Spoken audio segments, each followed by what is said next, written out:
So this is sort of like my first video. I guess it's compensating for the Instagram reel that I promised to post today, but this is me putting myself out there, I guess. And really it's just, as much as I want to say that it's a personal exercise for me, it's pretty scary, like just talking and thinking that someone you don't want to see might see the video, but I think that's a small risk to take, honestly. And yeah.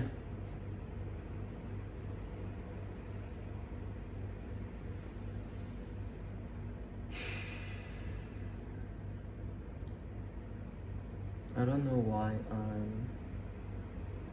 actually, no, I do know why. It's resistance. Like the other four, oh my gosh, I haven't even gotten to summarize this book like properly yet, although I said I would. I don't know. I heard a lot of good things about this book. It says that like if you have that concern or anxiety of posting, of like what will other people think about me, will it work, like you should read this book, and that should, you know, get you on your merry way. But that wasn't really my experience reading this book. I don't know, it felt like there was a lot of frankly moves, but okay, it did speak to me, right? I think I may have held it to such a high regard, like such a high standard, just because of how well the reception is on this book. But I'm already expecting it to be like the 10 out of 10 creative liberty, you know, playbook. But it's not. It's not, and it's still a really valuable piece of literature.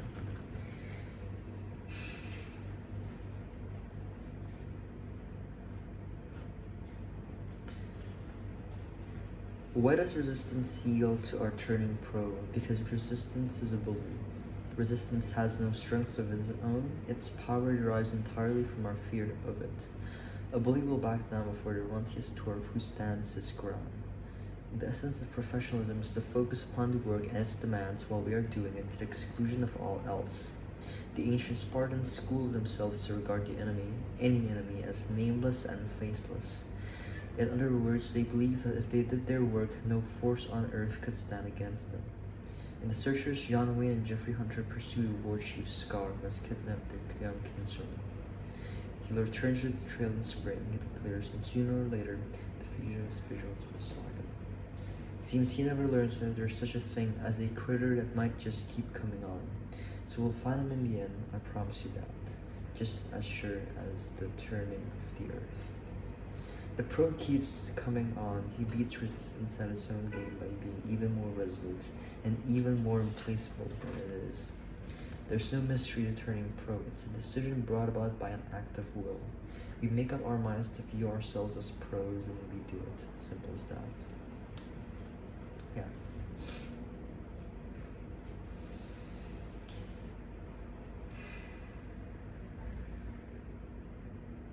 I don't know why I'm resisting, really. And it's not a good feeling to be honest.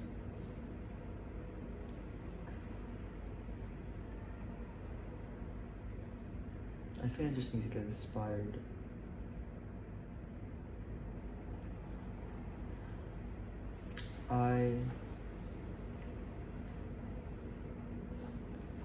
I have the plan in mind, right? The personal brand plan in mind. I know what I want to do. I know why I want to do it. I want to push and inspire people to chase the dreams that make their lives worth living. That's something you're gonna be hearing a lot. That's something that you're gonna be hearing a lot in my personal brand, because I truly believe that that's something that I really love, that I really enjoy doing to the degree that enjoy might not even be the right word. It might be something even more than that. I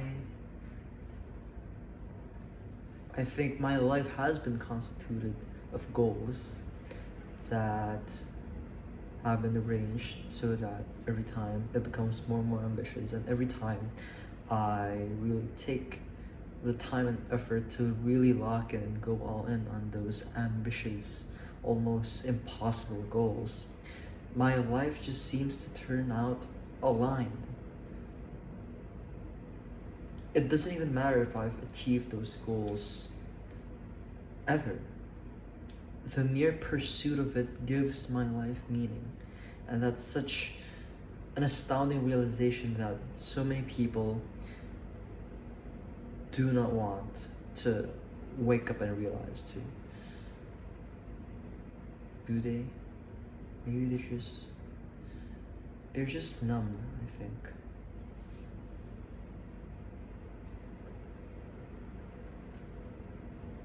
They're too inundated with distractions, and I want to help stop that.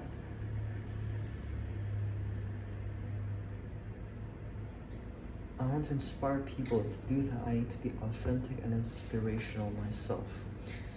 Even when I'm down, even when I'm in my bad moments, my bad light moments. Like, that's still a source of inspiration that people can hold on to. You being able to bravely share, me being able to bravely share my down bad experiences, my shit weeks, like, that gives people power, of relatability, of comfort. That is value. So I hope that I wouldn't stop content creation just because of that.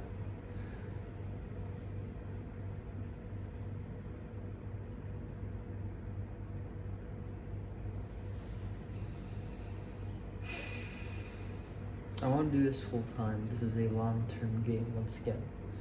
3 years, 5 years down the line. And I think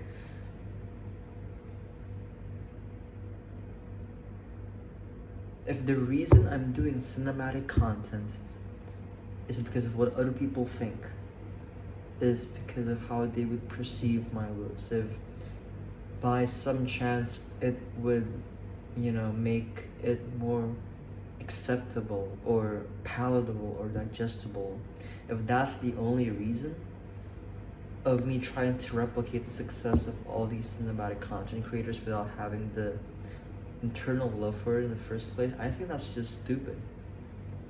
I don't think I should do it. But how I would know that is if I dipped my toes in the first place. And I think that's the problem with, goal setting.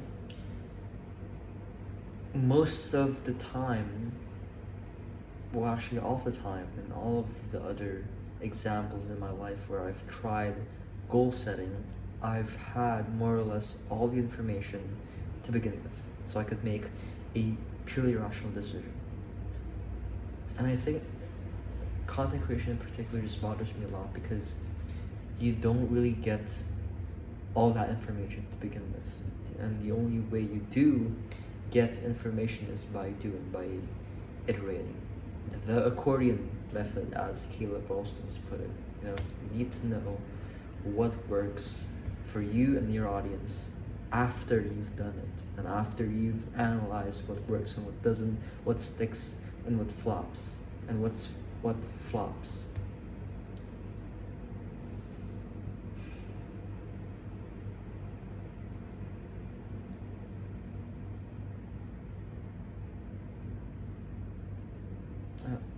I got lost in thought. I got lost in thought there. So, where was I? I think. Where was I? Wait, actually, where was I? I was talking about. Oh yeah, that you need to know. But do you really need to? Do you really need to know, right? Can't you have all the information from the start? I think it's possible. I think it's possible. It might just be possible. Alright.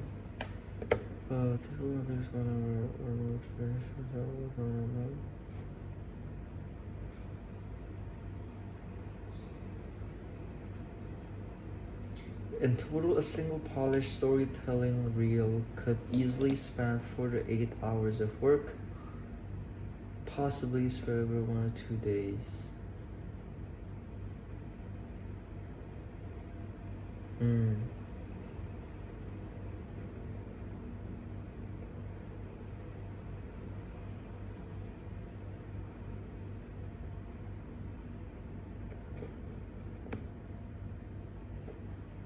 So yeah, cinematic content isn't really, that quick fix, right?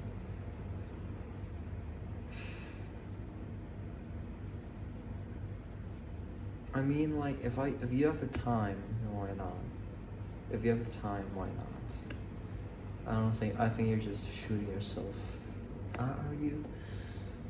TikTok research like that takes time to optimizing how you talk to the camera, how you zest maxing, as Minoli puts it, right? Being able to get that energy in front of the camera, being able to converse as if you're not talking to just a metal box. Like, that's a skill that you could train, and that would take a lot of time. Like, that's a pretty solid time expenditure, right?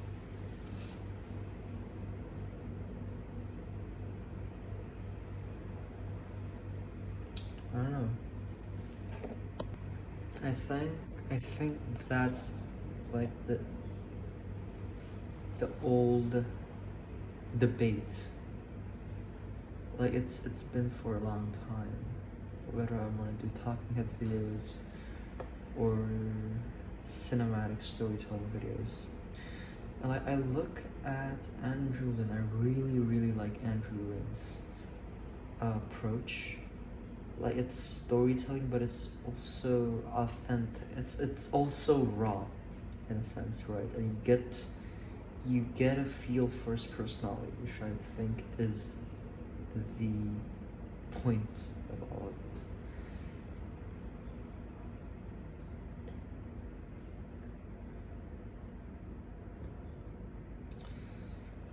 Personally, I think, like, just to start off, to introduce your brand, I think it would be better if you do have that visual report. And like, how you cultivate that visual report is by having solid production value in your videos. Like, that could be for the first month. The first month, like, it's pure cinematic content, and then you slowly transition where you rely more and more on your natural cadence and brevity and like personality. And that transition, right? I think that'd be the key. Like, so like the first 2 months it's a sprint, right? Just to get your personal brand out there. Or maybe if you're really cutthroat about it, like, have it until you reach 10K or 10K followers or something, right? After you've already had that solid baseline. And after that, you slowly transition to more storytelling. Yeah, I need to ask a lot of people about their opinions. Probably Ken through his Discord.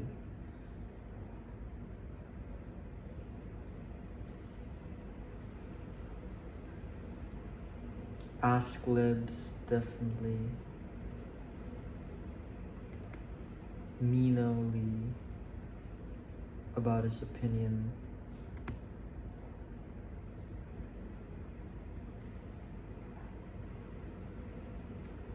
Mr. Jax said that he takes like around 8 to 10 hours per video, so I don't think I don't think that's really helpful. But honestly though, like if you look at Minoli, if you look at Prosper, like those are the people that you really want to be, right? Like let's be honest here. Like you just being able to pick up a camera, talk, and share your message to millions and millions of people. Like that's fucking cool. Most of all, I think that's the pinnacle of all of this, right? You can't rely on cinematic content. At the end, like it's your personality that you really want to sell. It's his personality that Caleb Ralston wants to sell, and he does trim that, he does refine it, he does distill the value, but at the end it's just him. More food for thought, I guess.